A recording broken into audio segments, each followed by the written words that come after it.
There's a phrase that I have talked about, my tuba savant theory, which what I mean by that is Chris might be a tuba savant, but have you ever tried to play the tuba? Maybe not. If we don't experiment, if we don't get out of our comfort zones, then that purpose, that savant gift, that thing that comes naturally to you that doesn't to a lot of other people may go undiscovered.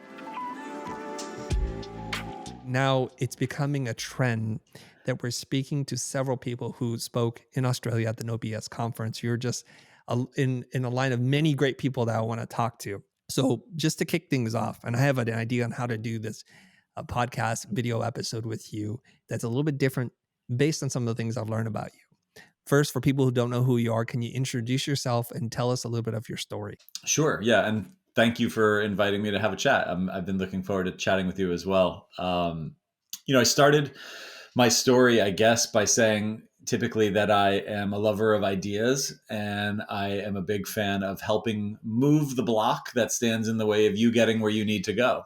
And throughout my whole career, I've sort of spent my time doing that, whether I ran design firms or strategy consultancies, writing books about empathy and leadership, and then teaching it academically, and as well as teaching it in organizations. All of this stuff kind of ladders up to the same thing for me, which is, what are you trying to get to?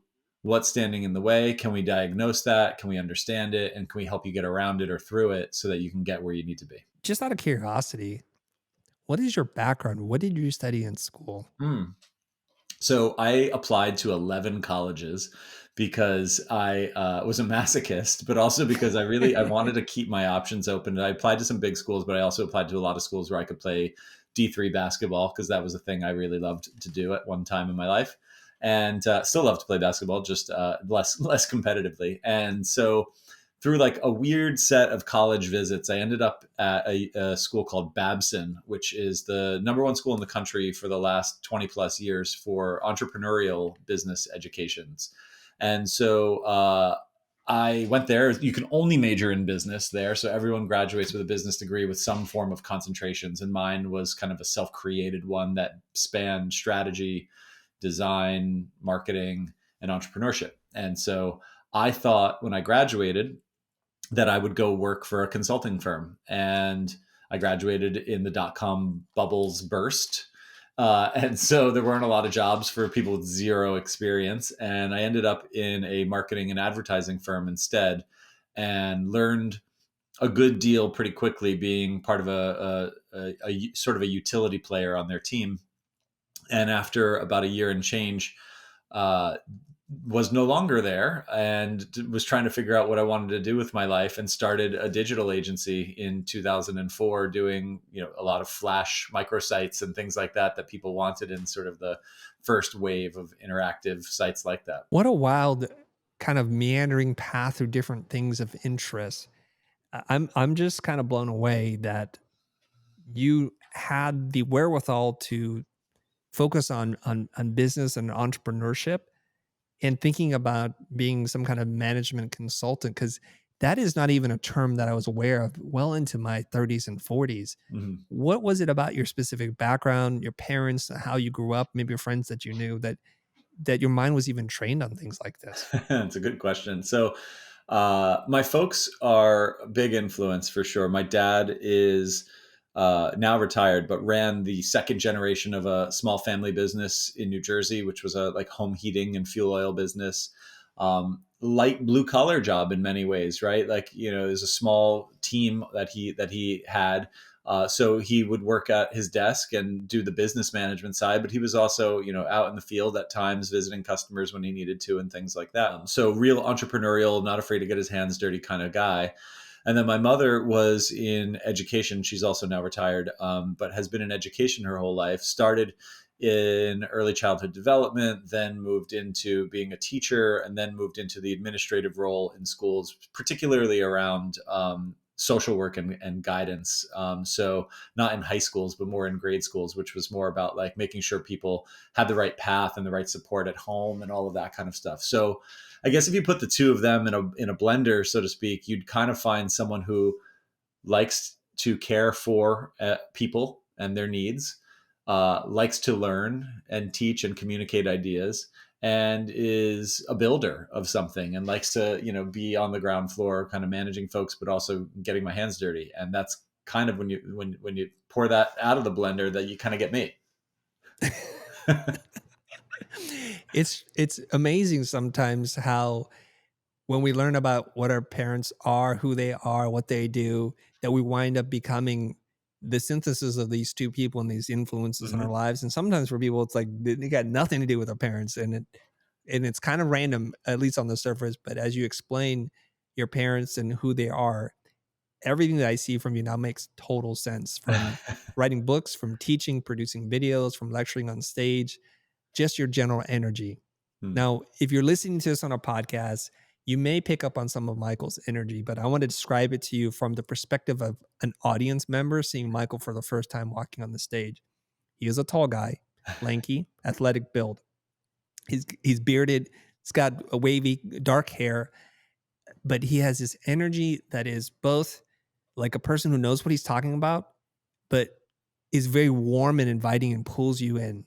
It's the voice, it's the body language, it's the choice of words. And I think we're going to hit on a bunch of those topics today. You graduate from a business school that is top 10 or top 20 in the nation for entrepreneurs. What are some of the big lessons you learned in this from going to this university for this college? The first 2 years you go there, they don't really let you pick very much in the way of your course load. And so you get 50% of your course load is going to be business every year. And in that first 2 years, you have to take everything. So I had to take intro to accounting and intro to marketing and intro to management and a whole host of different things because they want you to walk that buffet line and they want you to see where your interests lie. And I sucked at accounting, which may not come as a surprise to anybody.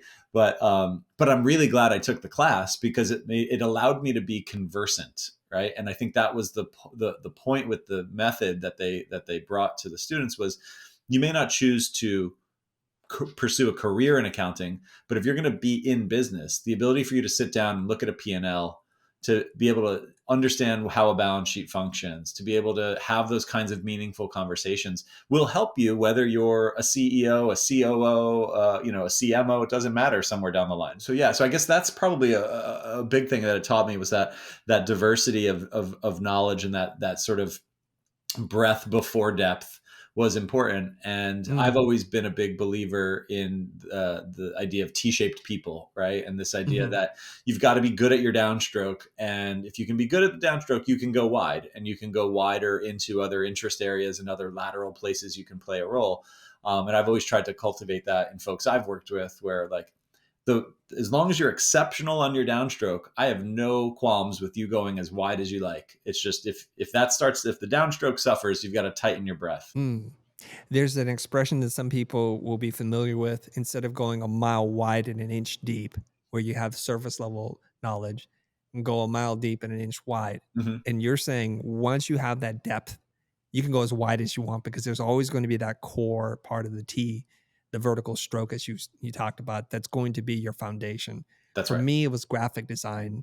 What is your vertical stroke? If can you describe that? Yeah, I think it's management. It Mm, is such a it's for me. I've always that's the perfect intersection of leadership, ideas, vision, problem solving. Like that's kind of what I like to do the most. And it's funny, I don't have a team at the present time after 20 years of running teams. So management's kind of like a funny word to use, but it's the management of ideas. It's the management of bringing things into reality. It's the management of time, which all of us struggle with. So for me, knowing that was a strong suit, and I've always believed like the best CEOs are the ones who do for the team what the team can't do for itself.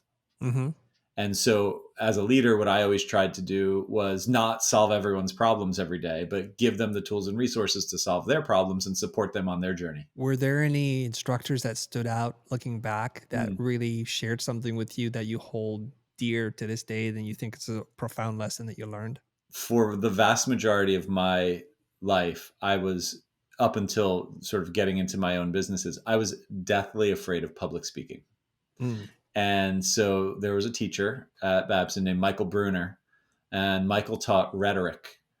And it was a class that I took in my freshman year. And I walked in and I told him after the first class, I just want you to know I am terrified about this. I figured out a way in high school to run for class president without having to give a speech. I convinced the school's principal to let us do speeches over video into homerooms so that I wouldn't have to stand in front of a couple thousand kids in the school because I was terrified of doing it. So I've gotten away with not speaking in public for a while, but now I know you're going to make me. And he goes, oh, we're going to make you, that's for sure. But he goes, I want you to know what we're going to really do is help you find your style and find how you speak, not the way everyone else speaks, but what works for you. And he stands out because as I've grown as a communicator, I've learned that you've got to be able to feel comfortable in your own skin, even when you're not terribly comfortable with the material. And you have to know how to deliver information in a way that's digestible and understandable and adoptable. And you do a great job of that too, Chris. And so like I know that it's something that you've got in spades. But for me, it was something I really had to learn and practice. That is so fascinating, Michael. A person who's on stage who seems very comfortable up there.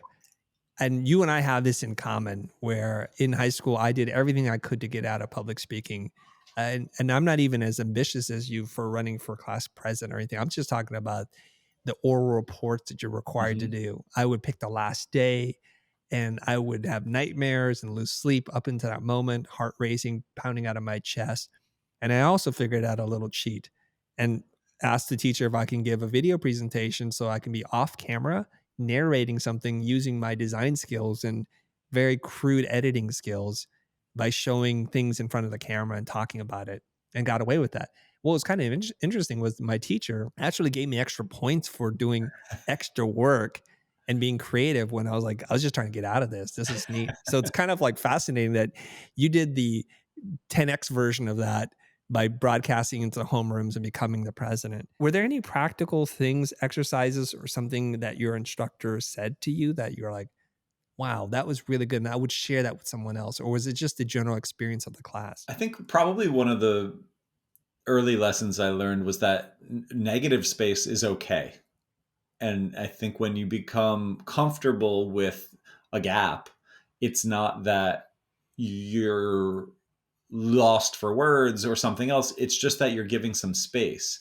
And we all tend to have what's called filler, right? Some Mm. people use ums, some people say sort ofs, and they just use it to kind of fill the gap, or kind of like I just did there. And I had a friend who's a great speaking coach, and I was talking with her about this once, and she said we were referring to a particular colleague of mine who used sorta as his filler word for a lot of stuff. And she said to him, what if I told you you're sorta going to get a raise next month? How much in confidence does that inspire in you versus I said, you're going to get a raise next month? And so when you realize that that filler is actually deteriorating your integrity as a speaker, and you can instead step into a comfortable pause so that you can gather your breath, you can swallow if you need to swallow, you can do whatever you need to do. It gives you a little more permission to play with the meter of the delivery. I think in modern culture, we're so uncomfortable with those moments of silence where we're looking for the exact right word that we feel like we have to fill it up with so much stuff. When in fact, by just breathing, giving yourself time to think and process and choose your words, you add emphasis to things that you're going to say versus the things that you're saying all the time. So that's pretty wonderful. 100%. And there was a study, I can't remember who did it, but someone did a study about different cultures around the world and how little time there is between someone finishing their sentence and someone else saying something. And Americans are among the fastest, where it's less than a full second between someone finishing and someone else saying something. But then when you look at indigenous cultures around the world, also some Eastern cultures, long pauses are very much part of the conversation. And to not have a pause where there's some space for ideas to land and people to process feels less thoughtful. Based on some of the things I've learned about the concepts you shared in video, on stage, things you get asked about a lot, which is from your book, Applied Empathy. And there's something there that you talk about that we mostly live with this golden rule. The golden rule is a pretty good standard to begin with, everybody. And if you could hit the golden rule, I'm really happy. And the golden rule, as most of you know, and I learned this from my dad, is treat people the way you want to be treated. But I heard you talk about the platinum rule, which is treat people how they want to be treated, because what you want has little to do with them. I'll share a personal story, kind of embarrassing. When I used to be a terrible gift giver for birthdays, for important dates and moments, because I got people what I wanted. And this sounds terrible. One of my friends from school, Robert, invited me to his birthday party, and he was one of the cool kids. And I was so excited to be there. And I was thinking about what should I get Robert? And I was really into robots and Japanese anime and manga. So I got him a model kit of like this super cool robot that I would just die for. Wrap it up. I'm super excited. And then you can almost see the blood drain from my face when he was opening up one present after the other, how off my present was. He was into cars and sports and things that I was not into at all. And then by the time he was going to open my present, I wanted it like a redo, but I couldn't. This is in junior high. And then he opens it up and he gives this expression like, oh. And then it just really hit me. Like what I want has nothing to do with what he wants, or what he wants has nothing to do with what I want. And applying empathy has a lot to do with that. So having said that, normally I lead these conversations. So I'm going to try to apply the platinum rule as you've talked about. You and I are talking. What do you want to talk about that's going to be valuable to you, that's Hmm. going to fill you up today? And I would like to construct the rest of the conversation based on that. Oh wow, that's beautiful. I love that. I think one topic that's always interesting to me and is something that no matter where you are in your career journey, you're always thinking about at points and perhaps struggling with, sometimes accelerating through, is aligning yourself to a purpose that feels meaningful. And it's something that I've particularly spent a lot of time thinking about these last few years as I've moved into a different sort of stage of my own career. And understanding and digging into the idea of what drives us from a purpose standpoint and how to dance with that as it evolves as we grow older and learn more is something I'm keen to chat about if you are. So, first of all, the word purpose has a lot of weight to it. How would you define it? And how do we know if we're getting close to it or if we're Hmm. actually really far away from it?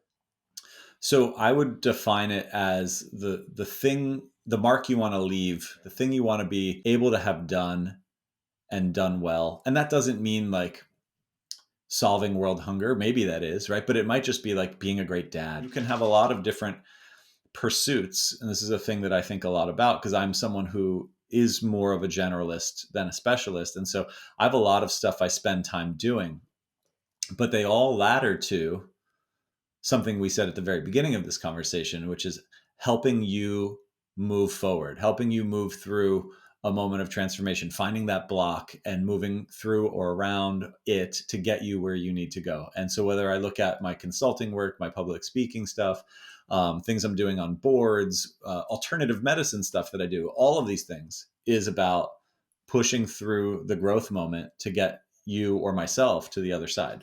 Is that the purpose?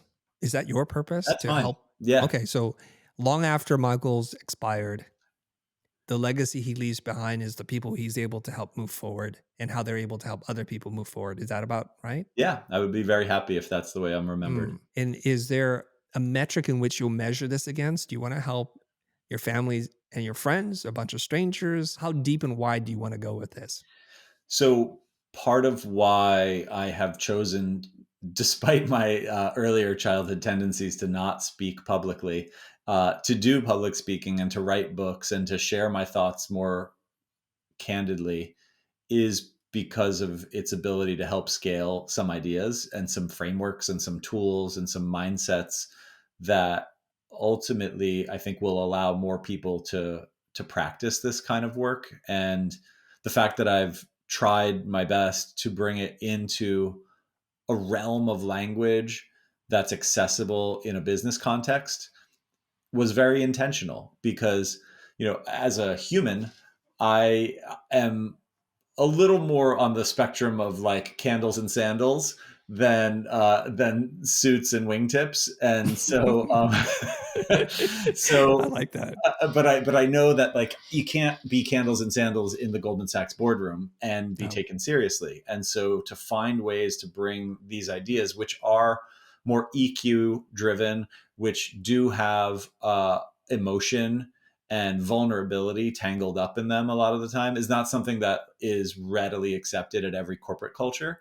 So finding ways to have the secret handshake that lets you into those rooms by using language that does feel quote unquote business appropriate lets you bring these ideas to a place where they can scale to hundreds of thousands of employees. Okay, some quick questions and then maybe some deeper questions for you. At what age do you find this is your purpose, your reason for being other than money? I'm just Mm. curious in terms of Michael's timeline here. I think it's a difference of something I've always enjoyed doing versus something that I could articulate. And there's actually a pretty interesting McKinsey study that came out a few years ago about this that says 80 something percent of the people they surveyed, which probably is biased toward more like white collar jobs, but given the fact that it was done by McKinsey, but nonetheless, 80% of the people they surveyed said they have a purpose, but only about 60% could tell you what it was. And so I think that's true for a lot of folks is that we have kind of a sense, sometimes it's an intuition of what we're here to do. But if push came to shove, could they put it in a sentence? And so I think I've always kind of known that I want to help and that I'm a helper and that I want to support people through the work they're doing. But it really wasn't until probably about 5 or 6 years ago that I realized that was my management style. That was what was governing the choices I was making in the pursuits I gave time to, and ultimately, as I stepped away from my time running the consulting business that I had been running for the last decade or so, started to really think about what it is that I want and how do I leave the world in a better place. And I had to go through that work for myself to kind of find that language that made sense to me. Here's some things that I'm thinking about. I believe everybody's purpose in life, because you're using the word purpose, I use purpose like Hmm. slightly differently, is to discover their gift. I think each one of us is such a unique combination of different variables from the way that we look, our height, our width, our hair color, our lack of hair, that we have some kind of unique combination that makes us very special. I refer to it as a gift or your superpower. And to discover that is your life's purpose, to find that. And I find that the more in alignment that you are with your gift, the happier, the healthier you'll be. And sometimes the more successful you'll be, whatever dimension you want to measure success on. And that the opposite of that, being out of alignment, creates depression, anxiety, frustration, and probably low financial success too. I couldn't agree more. I think you're 100% on the money. And there's a phrase that I have talked about with folks along these lines where I refer to it as, and I mean this in a funny way, but I'll explain it. Is like it's my tuba savant theory. Which what I mean by that is you might be Chris might be a tuba savant, but have you ever tried to play the tuba? Maybe not, right? Mhm. And so if we don't try enough stuff, if we don't experiment, if we don't get out of our comfort zones, then that purpose, that savant gift, that thing that comes naturally to you that doesn't to a lot of other people may go undiscovered, right? So everyone's got some dormant laying savant gift inside of them. It's just a matter about exploring enough to find out what it is. Yes, and in very practical terms, I have 2 boys. My oldest, when he was much younger, he would only eat foods that are white. He'd only eat white food, rice, bread, butter, cheese, nothing that had color in it. And he limited his palate, and it's created some problems for him now, but all of a sudden, when he went away to high school and then to college, he experiments with other foods with his friends because it's cool to eat it with your friends, but not with your parents. He Hmm. comes back eating all kinds of things. He deprived himself for a big part of his life, but not even be willing to try. So part of this whole journey in life, as you say, is try more things because you'll be surprised sometimes what you like and what you're good at. And you said something which is a clue. Because if you're listening to this, my feeling is some people spend their entire life never finding their gift, never figuring out what their purpose is. And they'll go to their grave not knowing. Some, as you say, will kind of feel it, but they won't know how to articulate it. And that's a problem too. An even smaller group, they can articulate it, but they don't have a strategy or a plan of action so they can achieve it. So we're talking about many rungs on the ladder towards understanding your gift and then being able to share the gift because, like all gifts, it's meant to be given, not kept. So the clue that you said was you always knew it because you enjoyed doing it. So that's going to be a clue there because I felt the exact same way. If somebody is listening to this and thinking to themselves, my gosh, what they're saying is really important. I'm vibing with this. I get it. Sandals and candles and all. I get it all. What are some tips on how we could possibly find and find what it is that we enjoy doing so that we can then articulate it to someone? Let's take them back to step one. What are you doing when time doesn't exist, right? When you're in that flow state, when you look up and you're like, oh shit, 6 hours have just gone by. What was I doing there?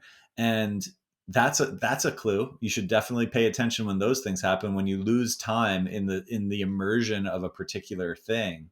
I know a lot of designers who will just like kind of look up and realize 5 hours went by and they went deep down the rabbit hole of something. And that means you're onto something, right? One of the phrases I love is your complaint is your calling, right? And so like, what's the thing that you see the flaws in really naturally? Like I have a friend who's an exceptional architect. And if you walk around a city with him, he will point out all the flaws of every building that he walks around. Not because he's like a whiner or because he likes to complain, but because he's like, oh, you see how they did that? If they had just done it like this, or like he sees the problems he's drawn to fixing. And in the inverse, what problems land on your desk? What do people come to you with help for? Like, what do they say? Hey, can you help me out with fill in the blank? They might see something in you that you don't even recognize in yourself yet. Excellent. Those are super practical.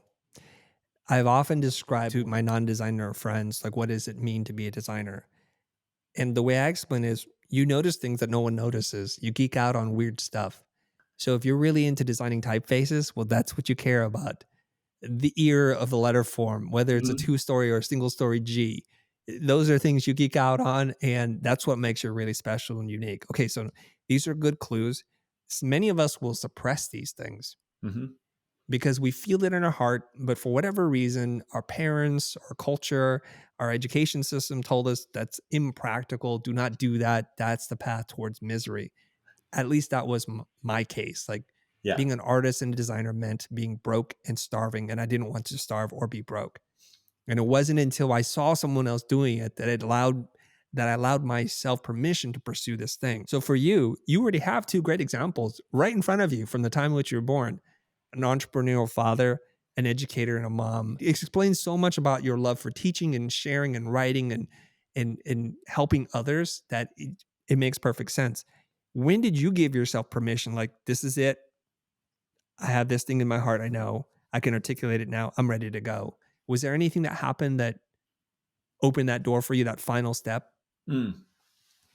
So I don't know if it was a switch as much as a fader. Mm, And the fader for me really started around the time that I began to unlock this idea of empathy as a central sort of cornerstone to the work I do. Because up until then, I was running strategy and design shops that were doing good work, but our work was being held up against other strategy and design shops who also did good work, right? And so it started to feel like a commodity business in some way. It's like as a buyer, as a client, it was sort of like who does the best work at the most affordable price, and I will take that partner and I will go make this thing with them. And that felt like a race to the bottom in terms of being able to feel empowered to do our best work if we were just always going to be cost cut by someone who could do just as good for a little cheaper. And so we realized, and I realized at that point, if we were going to be successful and be able to continue to pay people market wages and grow and all of that other stuff, that we had to have something more than just the commoditized side of our work, which gave us something unique that felt meaningful to the client and to us. And that's true in any business and in any pursuit. There's always going to be like a tier where you're all good and looking at each other as peers. And then there's a couple of people that have a philosophical approach or an aesthetic that they've specifically leaned into, right? That like people come to them for that.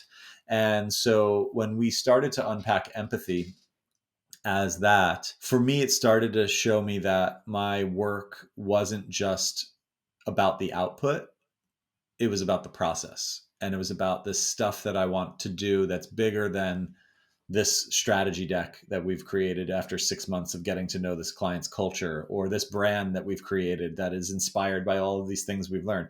But it was the method and the process that we went through that was scalable, in a sense, way more so than the work itself. And when I got to a point in the business where the business had been acquired, we were finishing the time there, and I started to think about, well, what do I do next?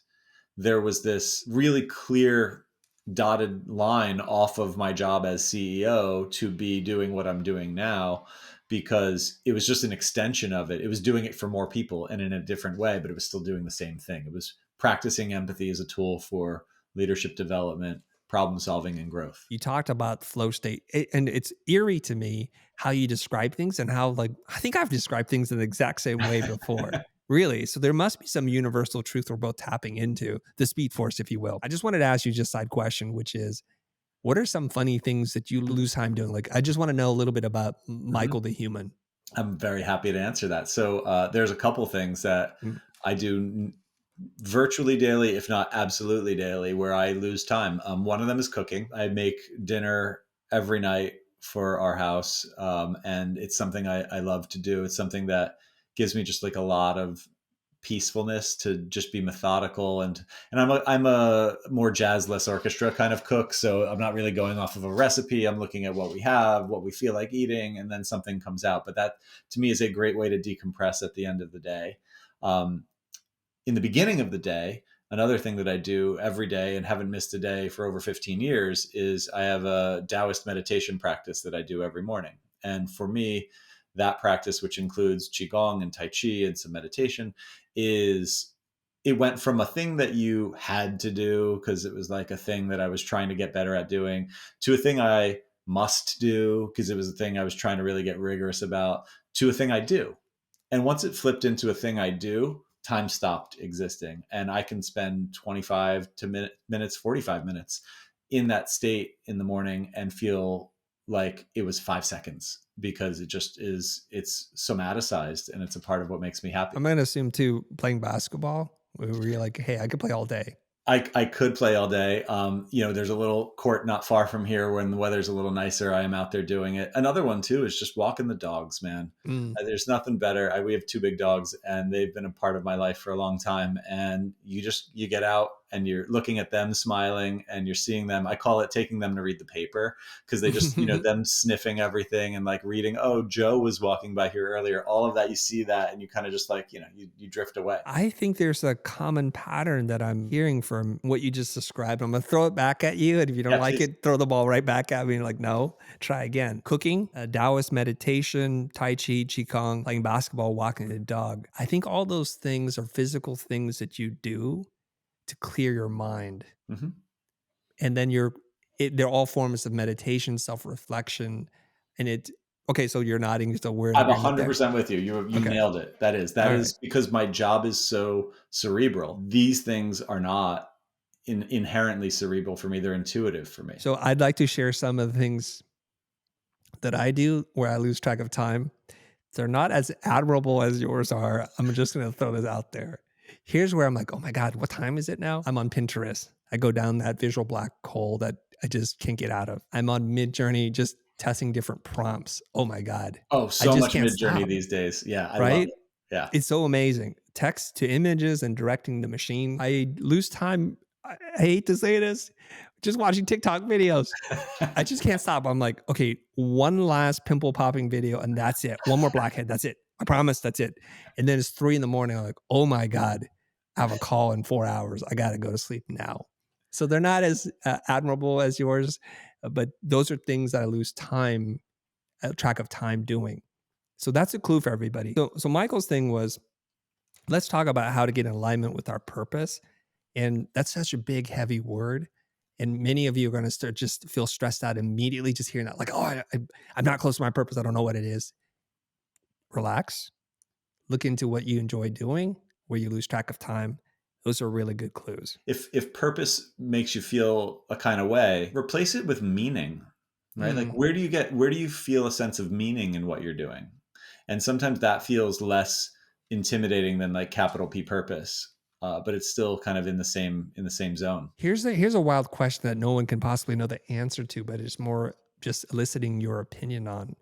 Of the people that are working in America, where they have some choices to what jobs that they work at, how many people do you think are working at something that gives them meaning or they feel connected to a purpose? Fewer than we would think, probably. So there's a couple of responses to that. That same McKinsey study I mentioned earlier actually Mhm. asked a question similar to that, and it found that Gen Z and millennial workforce members look to their jobs to deliver on their sense of purpose more so than their older generations. Right, Like a lot, like my parents' generation taking my dad, because we've talked about him earlier, like running a home heating and fuel oil business was not his purpose. right, He had other things that drove his life forward. That was his job. And that job provided for a family which he cared about and gave us a life that he wanted to give his children and all of those other things, right? And so that was more his purpose, right? To sort of grow a family and take care of, I couldn't tell you what my dad's purpose is in a sentence, but I know that's a part of it for him. He wasn't getting that in his job. And I think that's true for a lot of folks. And if you do, you are among a privileged few who get to align work and purpose, because not everyone does. so if companies are in a space where they need to attract Gen Z millennials, they need to really think about what their purpose is and how they're communicating that to prospects who would choose to work for them or someone else. And that's really important. And I hear this all over the place. So I don't think this data is off at all. Yeah. I think it's people vote with their feet, right? Yeah. And so if you're a person who is in a younger generation who knows that your life is going to be precipitously more impacted by climate change, what is the likelihood you're going to go work for an oil and gas company? Probably pretty low, So, but versus like if someone asked you to come work at Patagonia or a solar business or something else, right? If you were Right. weighing those options, you would feel pulled toward one versus the other because it has your destiny entangled in it in a better way. I think this idea from a leadership point of view is true whether you're a two-person company or a 200,000 person company. Because let's face it, your time is not infinitely scalable. Your ideas are. Hmm. So that means you need to attract people to you who want to show up and give you their best. And you want, of course, the best versus anyone who's just showing up for a job, a job. And so understanding the purpose and your purpose, communicating that will give you a competitive advantage, whether you're hiring your first employee or your 1000th employee. 100%. Speak. And as a CEO or as a leader at any rung, because I don't think leaders just have C's in front of their titles, Mhm. it's also incumbent upon you to question that over time and to grow with your organization and your team and yourself, and to say, is my purpose still what I thought it was? Has that changed? Has new data forced me to see this in a different way? Which hopefully the answer is yes, right? Like we should be growing and changing. Someone told me years ago, and I've stuck with it because it just really resonated with me. He said, if we're not living on the edge, we're taking up too much room. And I loved this idea that, like, yeah, you gotta push. And he was an 86-year-old guy who I met at Burning Man. Okay, right. And I was and he's the dad of a friend of mine, and he's a former dentist. And he, it was just sort of like we were having this deep chat about life and parenting and fatherhood. And I was like, what's the secret, Norman? And he goes, you got to live at the edge. If you're not, you're taking up too much room. And I just like I loved the simplicity of that. Like, you got to keep pushing because Mm. that's where the gold is. As I asked you before about getting in alignment with your purpose, is there anything else you wanted to share with our listeners and the viewers today? Another tool or question to help them get more in alignment? Yeah, I have one that comes to Okay. mind immediately. It's one of my favorite exercises, and actually, we did this when we were together in Melbourne, so it'll be familiar to you. But I want, if you're interested in knowing about this, I want you to like legitimately take a piece of paper and a pen. Don't do it in your phone or on a screen. I want you to write down a list of people in your life that you feel are heroic. your heroes. And I want you to write them down. Maybe you got two, maybe you got five. They can be living, they can be dead, they can be fictitious, they can be real. Put them down. And then after you write those names, I want you to write next to those names, what is it about those people that makes them heroic? And you're going to see attributes emerge. This person is confident. This person is trustworthy. This person has vision, whatever it is, right? There's going to be stuff that you see pop up. That stuff are the building blocks of what's inside you in terms of how you will realize your purpose. You see it in them because you know it's in you too. You recognize it. It may not be strong yet. Maybe it's a muscle you need to develop, but those skills are in there waiting to be brought to life. And if you value them in other people, it's because you value them for yourself. Those are good clues. And as Jim Rohn said, success leaves clues. And Yeah. if you pay attention, you can actually teach yourself and be an autodidact. I'm going to ask you a question. It's a little bit meta. I want you to imagine yourself in a position where somebody that you've admired for a really long time, somebody that you've looked up to, there's a weird chance encounter. You're both in the elevator at the same time, completely random, and the elevator breaks down. And you have this golden opportunity to ask them any question that you want. What question do you ask, and who are you in that elevator with? Great question. I love that. I think it would be David Byrne, Mm. who I have just loved from the moment I've come across him, and for so many reasons. But I think the question I would ask is, how do you cultivate the bravery to do what you do? And here's the question that I sort of ask myself in thinking about that. He might not see it as bravery. He might see what he does as a necessity or as just fun, right? But like, to me, the way he creates and the way he puts himself out there would take such a feat of bravery for me to show up in that way, that I wonder how he sees that. How do you think he would answer that question? I don't know. He might just laugh. um, it's hard to say because I don't know what his relationship to his work with bravery is. I don't know if Yeah. he views it as brave or if he views it as something else. Mm. But to me, it's brave. David Byrne is one of those rare artists that is referenced a lot by different people outside of the genre in which he works in as a person who's a pretty free thinker who tries crazy ideas and makes them work somehow. And he's admired for that. So I want to ask you this question, Michael. How do you calibrate the bravery to do what you do? A question I often ask myself is, will I regret it more if I do or I don't? Mm. And usually that answer gives me the answer I need to make a decision.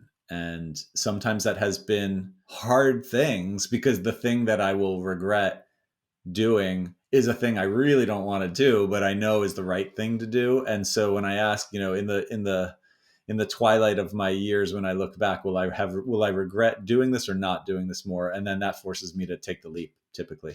Besides public speaking, which you've already shared with us, something you don't want to do, but you did it despite it because you knew it was going to lead to growth for yourself. Tell me something else that you don't like doing, didn't think you would like doing, but just went for it anyways. It doesn't Mm. have to always have a positive outcome. It could Yeah. try it and sucked, or tried it and it worked. Yeah, I still haven't found my instrument. I'll tell you that. I've tried a lot of musical instruments. My tuba is still out there on that front. I mean, Mm. I took piano lessons for many years. It's probably the one I'm most passable in. But yeah, I mean, I think I have a desire to have a way to express my artistic side. And I've been a creative director in organizations, right? So I'm a creative human. I know what good looks like, but as a tactician, it's harder for me to do some of the work that other people do very naturally. Same with music. I know what good music sounds like, or at least what good music to me sounds like. And I know the difference between this or that. But to make it is harder, which actually goes back to a thing you mentioned earlier with Midjourney. I've been having so much fun because it lets me create with ideas and words, which are my first creative language, as a writer, as someone who cares about language. And I have these pictures in my head, and the game is like, can I find the right assortment of prompts to actually get to that dopamine squirt in my brain when I see this thing and I'm like, oh yeah, that's exactly what I've been imagining. And so it's been fun to play with that. That was a very visual way to describe that, the dopamine squirt. It's kinda like you cannot not think of a visual when you say that. What you're saying when you talk about this, about regret to not regretting is, if you wanna be successful in life, I believe this, is you're willing to do the work that no one else is willing to do, right? That's what separates you from everybody else. But I would take small issue with you that you haven't found your instrument yet, because I think your instrument is your voice. Oh, thank you. That's nice. Versus what you play, right? I Yeah, mean, your ideas get transformed through your vocal cords, and singers will describe themselves as, "This is the most valuable instrument that I have," and that's for you, your words and your ability to articulate. that's beautiful. Thank you for that. That's a really nice. That's a great reframe. I like that. Mm. Anything else you wanna share that gives you pause or fear where you're like, "Do I really wanna do this?" I guess I'm getting to a place where editing choices starts to become more important because time, and I've got a lot of runway, hopefully, but time is getting shorter for all of us. And Right. so I think the tendency to follow every shiny object is something that brought me a lot of joy early in my life and gave me a lot of clues to get more focused. But shiny objects don't stop coming once you decide to get more focused. And so you've got to get a little more rigorous about saying no to some of them so that you can use your time wisely. There was a guy I saw give a talk a few years ago where he did like one of those online life expectancy tests where it's, I'm a smoker, I'm a non-smoker, I'm this body weight and this height, all the stuff, and it spits out a life expectancy. It says, you're going to die at 82 years old. So he goes in his calendar and he just seeks forward to the year he'll be 82, and he picks a Yeah. random day and he writes dead. And then he says, Wow. okay, if that's the day thereabouts that this machine is telling me I'm going to die, how many books do I read a year? I read 15 books a year. That means I only have 200 books left to read, right? And he looked at his whole life that way, and he saw the finality of all of these choices he's making, where today picking up this book versus that book might not mean too much, but when you know this is one of 200 left, that choice is so much more important. So I think, to answer your question, there's a sense about my choices now that have gotten a little different, where now that I know what I want to leave here as a mark, I want to make sure that I make my choices wisely. That is an excellent way to look at your life and to be able to prioritize what's important to you. And Neville Medora wrote a book, I think it's called You Will Die. And he did some studies. And I believe he said the average age of a healthy American male is 87, where you'll die. So plan your life accordingly. Hmm. So the other person who smoked, maybe he only shaved 2 years off his life. So if you love smoking, maybe it's not that bad. I don't know. Right. I'm not a proponent for it, but I'm just saying. And so now you say, and when you look at the finality of it all, that if you can only read so many things, experience so many moments, you're going to be a lot more careful about what you pick, and start to ask yourself those big questions about what is the meaning of my life, and what is it that I want to leave behind. I was in the Philippines, and this gentleman who's super soulful, uh, he's one of the few speakers who shared what he did and what he wanted to do with his life, that nearly brought me to tears. I had to fight him back because I was going to speak, like two speakers after him. I was like, I got to pull myself together. But he said he heard this idea about, like, people always tell creative people, find your passion, do your passion. He goes, it's a complicated thing to understand. And he said, if you look at passion as an anagram and you mix the letters up a little bit, same letters, it's I pass on. Mm. What is it that you want to pass on? And so we know what you want to pass on, Michael. So I'm curious. You're 42. You're going to get hit by a truck tomorrow. Have you done what it is that you set out to do, or do you need a few more years to accomplish whatever it is that you want to do? There's always more work to do, Yes. but I feel that I have used my time wisely by and large. Certainly some years in my 20s that were squandered, but who hasn't?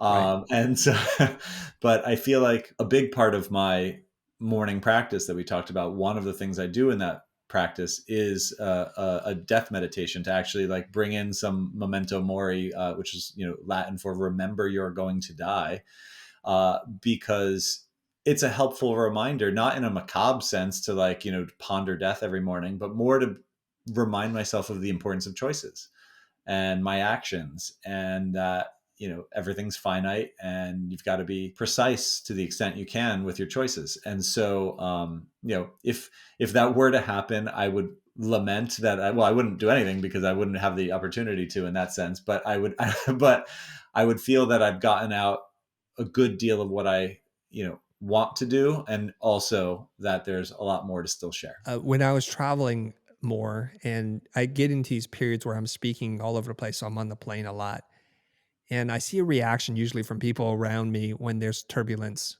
And even before the plane takes off, you can see some people are white knuckled, like gripping onto their armrests. I'm like, my gosh. The story that I tell myself is they're afraid today is going to be their last day, that they believe their best days are still ahead of them, that they haven't done what they needed to do. Whereas I'm sitting there cool as a cucumber, and I say a few things to myself. One is I think about my parents. I think about my children. I think about my wife. And I just think about how much I love them, how grateful I am for them. And and I know that if the plane were to go down, A, I couldn't do anything about it. So stressing out over it's not gonna do anything. But B, if that was the last day, I lived a great life and I've done as much as I can with the time that I was given. And I'm content. I'm just 100% content. Not, I don't want to die.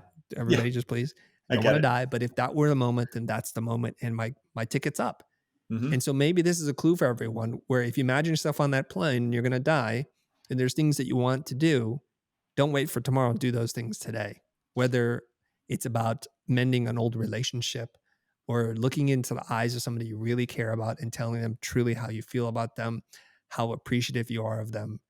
And whatever it is that you wanted to do, an adventure you wanted to go on, a book that you wanted to read, something, do it today so you can be on that plane and be very peaceful with your untimely demise, right? I love that. As dark as that might feel for some folks, it is a perfect, and I have been on that exact same situation where the plane starts rattling and you see all the different versions of humanity kind of Right. emerge. I love the way you put that. Thanks for sharing it like that. Thank you. I think there's so many parallels. The reason why I'm like, hey, we're gonna vibe and connect is the more we talk. Is like, there's a lot that's in common between the two of us. Now, I know you worked at an agency. I know you ran an agency, and you mentioned you're not in that state right now. So, as we're kind of winding down an hour here, what is the next move for Michael Ventura? I am very committed to being me professionally is sort of the idea I've put it. I for a long time I was the CEO of this business that was my job, and I was Michael from Sub Rosa. Mm. And now I just want to be Michael. And my pursuits may be slightly different, and the ways I show up might be dialed up a little more here or dialed down a little bit more here. This is the first time in my professional life that I've not had a team to manage, that I've not had overhead to meet the needs of on a monthly basis, and that instead it's just me doing my work. And some days that means researching an idea or a premise. Some days that means writing. Some days that means speaking. Some days that means working with other people and their teams. And I've decided that I'm not rushing to go build a new thing where I've got to run the business, because I actually really enjoy helping other people run their businesses right now. And if I can prevent you from stepping in a pothole that I stepped in 5 years ago, let's do it, because I would rather, see you get where you need to go and be a support system to you. So in the last 18 months, I've joined 8 startup boards, and I'm helping their founders move through stuff, working on a second book, still doing speaking, have a couple advisory clients. And it's just nice to have that diversity in my day. And also some days to be able to just say, I don't have anything really pressing today. I'm going to go take a longer walk with the dogs. I'm curious about this. If I may ask this question, one of your superpowers, your T skill, is management and leadership. Without a team to manage or to lead, are you effectively taking away your superpower? No. So I think that I'm just broadening the team definition. It's not my team anymore, right? It's the capital T team, right? It's all of Mm. us, right? And so Mhm. some days my management and leadership is about sharing an idea to an audience, and some days it's about doing one-on-one work with a CEO that I believe in, that I want to see succeed. And some days I'm my client and I'm the one who needs management. And I'll show you like a real perverse thing, but like this is like how I manage my life, and I've done it this way for 15 years. And there's no Trello board. I just turned my camera to a bulletin board full of index cards, because that's like everything that's on there is stuff I'm working on, and they're at various stages of completion, and they're in different verticals based on what they fall into. And for me, that's where I'm focused right now, and those things up and down as the day goes on. It's old school Trello. It's very Silicon Valley. It's several columns of things, I imagine, with sub things that you need to get done for each parent thing. And it's like mind mapped right there. It's super clear. It's a Yep. lot more organized in my mind. Um, I have a follow up question, which is if you're managing the team, I thought you were going to say the team and the companies that you advise for, but you're talking about like humanity is the team, right? I mean, all of the above, right? Sometimes it Yeah. is the team that I'm working with at an organization, right? Hmm. And my job is to help them work through a moment. Any consulting kind of work I've always done, I've always believed it's my job to create the fastest path to my own obsolescence, right? How do we help you to such a degree? It's the teach a man to fish thing, right? How do we Yeah. teach you how to do this so that you don't need the consultant to help you guide yourself through it the next time? So in that regard, yeah, sometimes it's a team, but sometimes it's just Gen Pop, and it's like me sharing an Hmm. idea and seeing what sticks. Mm. And where are you finding the most enjoyment, a platform or a format where you can actually reach like the masses, the big Mhm. audience? So I think there's two platforms that I probably have the most fun with. One is Substack. Mm. And so I write a pretty long form read, typically like a 10-minute read. Uh, Try to do a couple a month. Generally speaking, it probably hovers around 12 a year, because they're pretty researched and sometimes they take more time. Could probably get better at popping out little shorter ones in between. But right now that feels manageable, and it's also fun. It's stuff I like to write about. And then the other is Instagram, which I don't really share my writing there as much as I share my thoughts and ideas. And I've often described like my juxtaposition between my LinkedIn and my Instagram, as LinkedIn is weirdly professional and Instagram is professionally weird, and somehow they both kind of coexist together for me. If people want to find out more about you, Michael, besides, well, why don't you just tell them where to go? I know there's a book. It's called Applied Empathy. I know there's an Instagram account and wherever else. Yeah. Uh, tell us how to get more. Yeah, sure. I mean, so the best way to sort of track my comings and goings is at consolidatedeggs.com. And the reason for that is because I needed a place to put all of my eggs in one basket to describe all of these diverse things I do. And Hmm. so that was the cheeky URL that I bought to tell that story. And so it's kind of just an ongoing, ever changing block of text of stuff I'm working on today, things I'm working on that I'm interested in, ways to get in touch, so on and so forth. So it's a good place to find me. Nice. So, unlike most people, Michael is putting all his eggs in one basket right now. I love the metaphors. It's very visual, everything that you say. I love that. Michael, it's been a real pleasure talking to you today. I really felt like I met a kindred spirit, and I just appreciate what you do and the energy, and I wish you the best of luck in what it is that you're trying to help people with. I think it's noble to help provide tools, frameworks, and ideas so that other people can be aligned with their purpose. It's wonderful. Thank you. Thank you, Chris. I appreciate chatting with you too. More to come. Absolutely.